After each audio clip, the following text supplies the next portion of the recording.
Sepanjang bertahun-tahun buat konten seputar investasi dan bahkan invest langsung di berbagai instrumen investasi, ini adalah 3 investasi yang wajib kalian hindari. Kenapa perlu dihindari? Karena banyak yang gagal investasi, bahkan di tahun 2024 ini ada yang rugi sampai ratusan juta gara-gara 3 investasi ini. Mari kita mulai dari yang paling jelas sampai mungkin yang paling mengejutkan. Kita mulai dari yang pertama. Yang pertama adalah aset digital. Sepanjang setahun terakhir, aset-aset digital seperti Bitcoin, Ethereum, dan koin-koin lainnya itu sangat populer, khususnya di kalangan Gen Z. Sepanjang setahun terakhir misalnya, Bitcoin naik menjadi 2 kali lipat dari harga tahun lalu. Meskipun banyak yang sukses dengan investasi ini, banyak pula yang berakhir dengan kerugian yang besar. Ada beberapa yang investasi tanpa tahu apa yang dibeli dan ujung-ujungnya berakhir dengan rugi sampai ratusan juta rupiah. Bahkan mirisnya ada yang beli dengan pakai leverage. Di channel saya sendiri ada beberapa koin micin yang sering banget masuk di kolom komentar. Seperti contohnya PP, Manta, Shiba Inu, dan koin-koin lainnya. Sempat naik tinggi tapi pada akhirnya turun puluhan persen hanya dalam waktu singkat setelah banyak orang tergoda untuk membeli karena FOMO. Jujur saya nggak begitu mengikuti dan saya nggak begitu tahu juga siapa dan mengapa koin ini menjadi populer. Banyak banget investor yang merugi dan post di berbagai sosial media, bahkan ada yang sampai ruginya ratusan juta rupiah. Aku rugi 350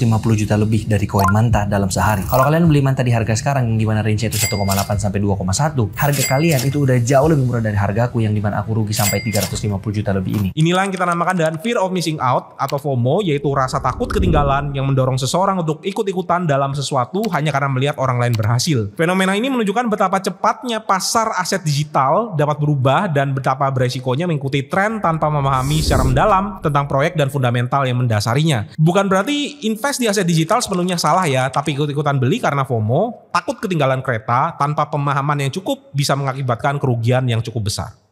Yang kedua adalah saham. Investasi dalam saham seringkali menjadi pilihan menarik bagi banyak orang dan khususnya juga saya yang taruh 90% lebih dari aset saya di saham. Misalnya saja bagi orang yang invest di saham BCA 10 tahun yang lalu, investasinya sudah naik menjadi 4 kali lipat. Tapi investasi di saham juga dapat menjadi jebakan bagi mereka yang FOMO ke saham-saham yang naik kencang karena story-nya bagus. Sejak tahun 2021 misalnya kita melihat bagaimana saham-saham bank digital seperti Arto, BBYB, dan BBHI menjadi sangat populer. Banyak orang yang tergoda untuk membeli saham-saham ini hanya karena melihat tren kenaikan harga yang signifikan tanpa mempertimbangkan fundamental dari si perusahaannya. Misalnya saja Arto, saham ini sempat naik dari 2.000 sampai puncaknya sekitar hampir 20.000, padahal pada saat itu profitabilitas dari Arto itu masih tanda tanya. Akhirnya setelah story-nya redup, saham-saham tersebut mengalami penurunan besar-besaran hingga sekarang ini, dan nggak sedikit loh investor yang ikut-ikutan beli karena FOMO mengalami kerugian besar. Pastinya akan ada institusi atau orang-orang yang memang jago dalam menganalisa tren ataupun flow uang yang masuk ke saham-saham seperti itu dan bisa keluar dengan selamat saat di puncak. Tapi masalahnya apakah kita investor retail bisa punya ilmu seperti itu? Saya juga ingat ada satu isu yaitu Sovereign Wealth Fund atau SVF ini muncul. Presiden Joko Widodo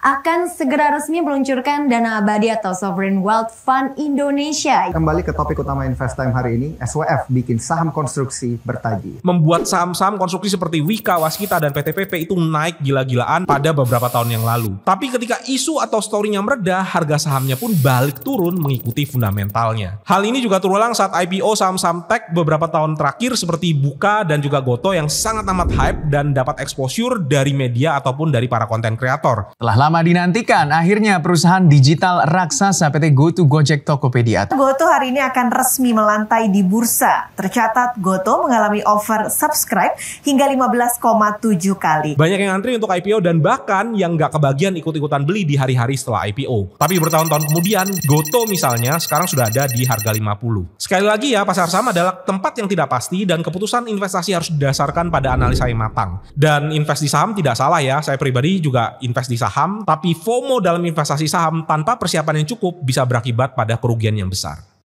Yang ketiga, reksadana saham, khususnya yang dikelola secara aktif. Reksadana ini adalah investasi yang menurut saya cukup oke untuk pemula. Misalnya saja tidak banyak loh kita ketemu investasi yang bisa kasih return 5-7% per tahun dan tidak ada potongan pajak lagi yang bisa dibeli bahkan dari Rp10.000. Dan ini kita bisa temukan di reksadana pasar uang ataupun di reksadana obligasi. Nah, ketika kita mau cari return di atas 7%, maka mau nggak mau kita harus nyarinya di reksadana saham. Dan balik lagi, ini prinsipnya sama dengan saham, yaitu kalau kita bisa ketemu reksadana saham yang tepat, bisa handle naik turunnya pada saat lagi kita pegang, maka uang kita bisa compounding. Tapi untuk reksadana saham yang dikelola secara aktif, ada fee management yang cukup besar. Kalau kita lihat expense ratio misalnya, indikator yang mengukur biaya yang dipotongkan reksadana saham aktif kepada investor, itu bisa mencapai 3-6% per tahun. Yang sering terjadi adalah kita suka cari mana nih reksadana saham yang kinerja 1 tahun terakhirnya itu paling tinggi, dan berasumsi kalau di tahun kedepannya kinerjanya akan berulang. Saya ada satu video yang sempat membahas beberapa reksadana dari Narada dan Minapadi yang returnnya fantastis dan dapat penghargaan sebagai reksadana terbaik, tapi nyatanya berujung kepada kerugian sampai 80%, bahkan ada yang sudah ditutup karena top holdingsnya itu isinya saham-saham gorengan. Jadi kinerjanya naik tinggi karena saham yang dibeli itu digoreng naik harganya, dan ini menggoda para investor yang FOMO untuk ikut-ikutan masuk. Part kedua, cara mengatasi FOMO investasi. Sayangnya meskipun hal ini terus-menerus terjadi, mayoritas di masa depan itu akan terjadi lagi hal yang serupa. Banyak orang yang memiliki memori pendek dalam hal pengalaman investasi yang negatif. Setelah beberapa waktu, rasa takut dan pengalaman buruk dari kerugian sebelumnya itu dilupakan dan mereka akan kembali lagi rentan terhadap yang namanya FOMO. Investasi yang sukses tidak pernah didasarkan pada ketakutan akan ketinggalan kereta. Jangan biarkan FOMO mempengaruhi kita dalam berinvestasi. Yang lebih penting lagi adalah kita harus bangun dulu habit keuangan yang sehat daripada sekedar nyari investasi apa yang bisa kasih return tertinggi di tahun ini. Untuk itulah ada 3 konsep utama yang harus seimbang semua, yaitu making money atau cari uang, keeping money atau nyimpan uang, dan growing money atau ngembangin uang. Sejago-jagonya orang dalam mengembangkan uang atau growing money, kemampuan ini tidak akan memberikan hasil yang maksimal jika tidak didukung oleh kemampuan untuk making money dan juga keeping money yang baik. Misalnya saja seseorang yang bisa mendapatkan return investasi hingga 30% per tahun, tapi hanya bisa menabung 500.000 per bulan saja karena masih belum bisa ngasilin uang dan nyimpan uang dengan baik, akan jauh tertinggal dari seseorang yang bisa menabung hingga 10 juta per bulan meskipun hanya berinvestasi pada instrumen investasi dengan return 6% per tahun. Penting untuk bisa fokus untuk upgrade skill making money-nya agar bisa dapat penghasilan yang lebih banyak. Misalnya dengan ambil kursus, sertifikasi, cari karir yang lebih baik, ataupun menjalankan bisnis sampingan atau mencari side hustle yang lainnya. Ini jauh lebih penting daripada mencari investasi apa yang lagi hot saat ini yang bisa kasih potensi return yang paling tinggi. Nah, investasi bisa dimulai dengan nominal yang kecil dan aman dulu dan pelajari lebih lanjut apa yang bisa kita pilih. Dengan demikian kita akan lebih percaya diri dalam membuat keputusan investasi yang lebih besar di masa yang akan datang. Part ketiga, pilihan investasi yang tepat. Setelah sudah upgrade skill making money dan keeping money-nya, sudah punya cash flow bulanan yang cukup untuk investasi, kita bisa belajar untuk memilih instrumen investasi yang sesuai dengan profil risiko dan juga tujuan keuangan. Berikut ada beberapa kategori jenis aset yang umum mulai dari aset fisik, finansial, dan aset digital.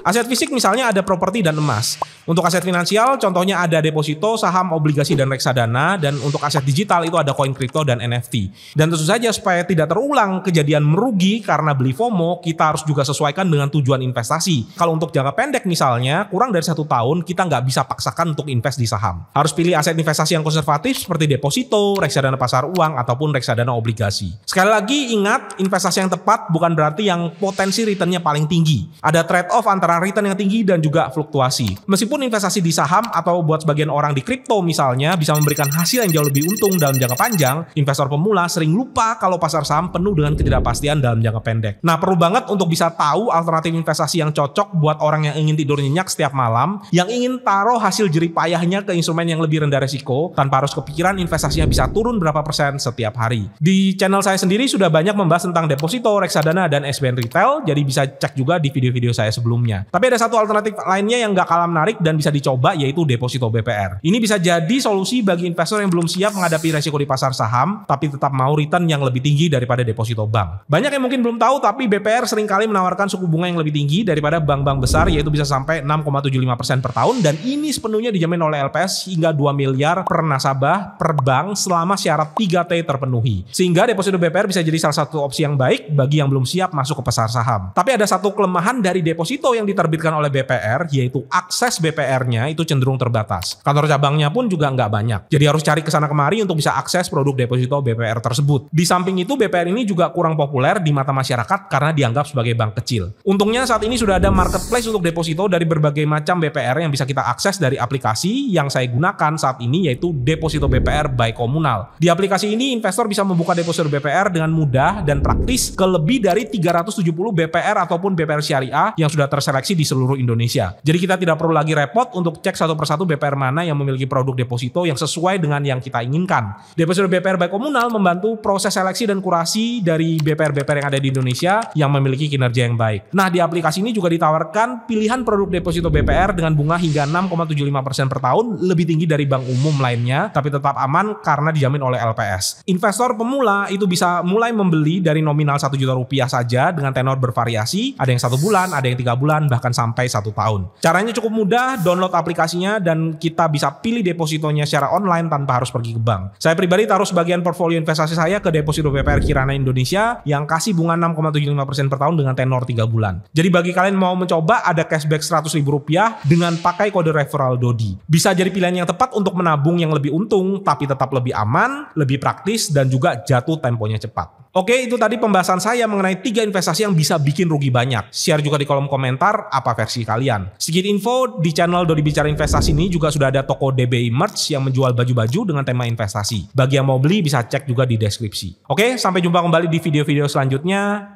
Bye.